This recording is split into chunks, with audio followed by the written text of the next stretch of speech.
Before we begin, subscribe to Rookhaven, and step with us into the places history never fully explained. Because some mysteries do not fade with time, they sharpen, they wait. And tonight, we sail into one of the most chilling of them all. In the winter of 1872, a ship was found drifting alone in the Atlantic. Its sails were damaged, but still catching wind. Its cargo was still in place. Food and water remained on board. Clothing, belongings, and supplies had not been looted. There were no bodies, no signs of a violent struggle, no blood-soaked deck, no final message pinned to a cabin door. And yet, everyone was gone. Not one sailor, not the captain, not his wife, not even their 2-year-old daughter. The ship was called the Mary Celeste, and more than 150 years later, the same question still hangs over the cold water that carried her.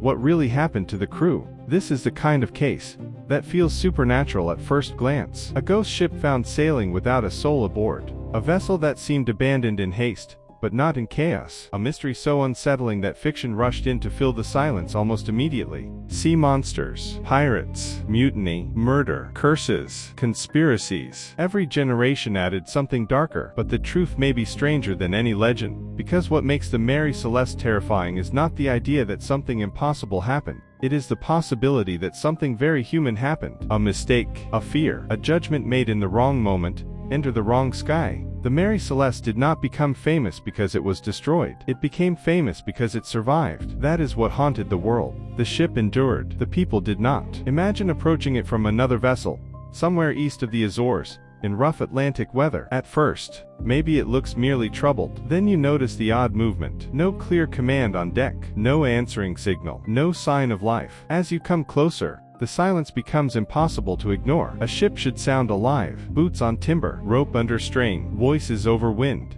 But this one answered with nothing, only the sea. And when men finally boarded her, they found not a floating tomb, but something arguably worse, a ship that looked as though its people had stepped away only moments before and never returned. That is where our story begins. Not with a wreck, not with a storm swallowing wood and canvas hull, but with an absence, an empty ship, an open question, and a decision made somewhere between reason and panic that may have doomed every person aboard. Historical basis: the vessel was discovered abandoned in early December 1872 near the Azores. Supplies and cargo were largely intact, while the people aboard had vanished. She departed New York bound for Genoa, Italy, carrying more than 1,700 barrels of industrial alcohol. Commanding the vessel was Captain Benjamin Briggs, an experienced and respected seaman. Traveling with him were his wife, Sarah, their young daughter Sophia, and a crew of seasoned sailors. Nothing about the departure suggested disaster. This was not a desperate voyage, or an unfit ship limping out to sea. It was a routine commercial passage across the Atlantic, and that is part of what makes what followed so disturbing. Sometime later, in early December, another brig, the Gracia, spotted the Mary Celeste adrift. The ship was moving strangely. Her sails were not set properly. Her course looked uncertain. Captain David Morehouse ordered a closer look, and a boarding party crossed over. What they found has echoed through maritime history ever since. The ship was deserted, not wrecked. Deserted. There was water in the hold, but not enough to explain immediate abandonment by itself. The cargo was mostly still there. Food and drinking water remained on board in substantial quantity. Personal belongings had not been stripped away as they might have been in a pirate attack.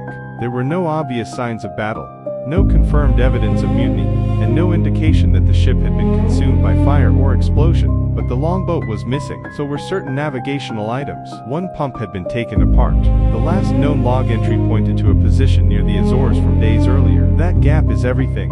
At some point after that final entry, Captain Briggs made a choice, or was forced into one. The people aboard left a vessel that, by all appearances, still had a better chance of survival than a small boat in the open Atlantic. Why? That question turned the case from an incident into a legend. The Mary Celeste was eventually sailed to Gibraltar, where officials investigated. Suspicion naturally fell on the Gracia crew, because salvage money was at stake and because mysteries breed suspicion the way storms breed waves. But no persuasive evidence proved they had attacked the ship or harmed its passengers. The court found no solid proof of foul play. Still, the unease remained, because if no one boarded the ship and took those people, and if those people did not kill one another, then why did an experienced captain abandon a vessel that was still afloat, still provisioned, and still capable of movement? The case seemed to violate instinct. Sailors do not leave a sound ship for no reason. Captains especially do not take wives, and let children into an open boat unless they believe staying aboard is even more dangerous.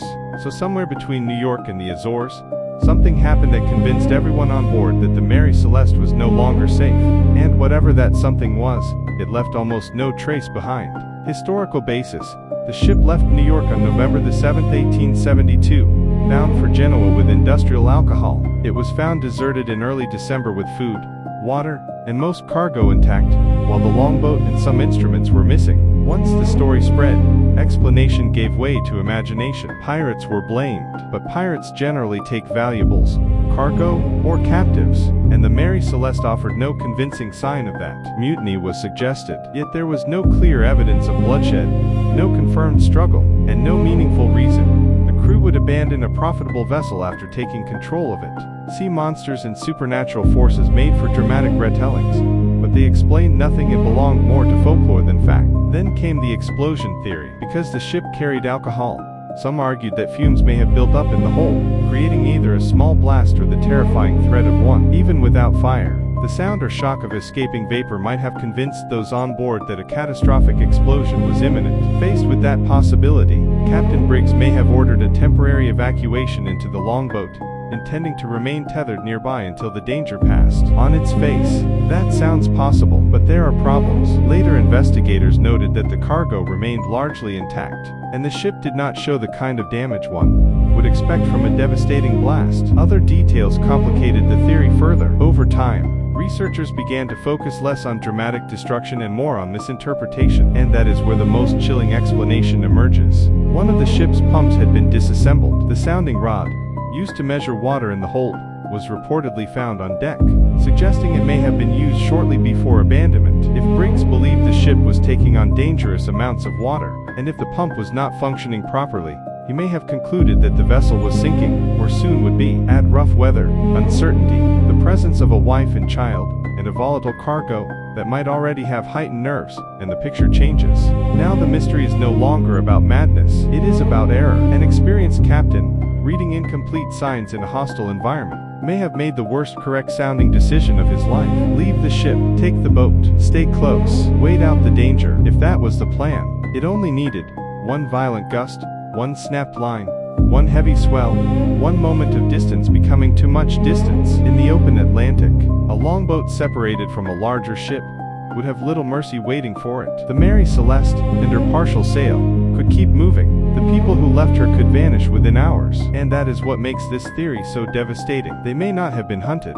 They may not have been cursed. They may not even have been doomed when they chose to leave. They may simply have stepped away from the safer place because for a brief moment, it looked like the more dangerous one. Historical basis. Investigators found no solid proof of mutiny, piracy, or murder. Modern explanations often emphasize faulty readings, pump trouble, and a mistaken fear that the ship was in serious danger. This is why the Mary Celeste still unsettles people, not because it gives us too little to imagine, but because it gives us just enough. A captain with a good reputation, a family aboard, an Atlantic crossing, a longboat gone, a ship left behind, not destroyed, but surviving, and silence where 10 human lives should have left a story. In time, writers transformed the case into something even stranger. Fiction embroidered the facts. Public memory bent the name, changed details, added violence, and turned uncertainty into myth.